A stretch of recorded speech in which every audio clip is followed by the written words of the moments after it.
நம்ம படுக்கும் பொழுது பொதுவா நம்ம பார்த்திருக்கிறோம், ரெண்டு காந்தம், ரெண்டு மேக்னெட் அப்படி கொண்டு கொண்டு கொண்டு வரீங்க பக்கத்துல. அதுவே வடதுருவம், ரெண்டுமே வடதுருவமா இருந்தா என்ன ஆகும்? ஒன்றை ஒன்று அது தள்ளிவிடும். இந்த காந்தம் அந்த காந்தத்தை தள்ளிவிடும்.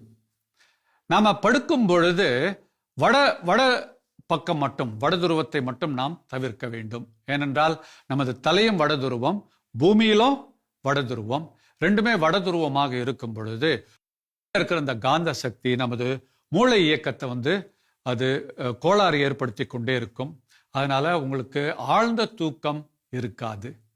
ஆழ்ந்த தூக்கம் இருக்க வேண்டும் என்றால் வடது பக்கம் நாம் தலை வைப்பதை தவிர்க்க வேண்டும்.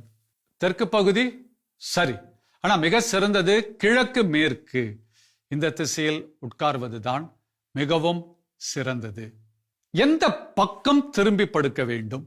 நமது உடல் இயக்கம் முதல்ல செரிமானம் இருக்கு, கல்லீரல் வேலை செய்யணும், மண்ணீரல் வேலை செய்யணும், நமது இருதயம் சில நேரத்தில் சில சிறப்பான வேலைகளை அது செய்து கொண்டிருக்கும். உடல் அவயங்களுக்கு நன்றாக வேலை செய்வதற்கு சிறந்த ஒரு பொசிஷன், நீங்க படுக்கக்கூடிய ஒரு நிலை இடது பக்கம் திரும்பி படுக்க வேண்டும். நேரா படுக்கிறத விட இடது பக்கம் நல்லது என்று சொல்வார்கள் முதல்ல, அல்லது வலது பக்கம் கூட சரி. இடது பக்கம் மிக சிறந்தது, வலது பக்கமும் சரி. எடுத்த உடனே நேராக நிமிர்ந்து படுக்கிறது நல்லதல்ல, குப்புறப்படுக்கிறது எப்பொழுதுமே நல்லதில்ல. ஆகவே இடது பக்கமோ வலது பக்கமோ திரும்பி கொண்டு காலை லேசா மடிச்சுக்கோங்க. காலை மடிக்கும் பொழுது நமது ரத்தம் நிறைய வயிறு பகுதிக்கும் நெஞ்சு பகுதிக்கும் செல்லும். அது ரொம்ப நல்லது.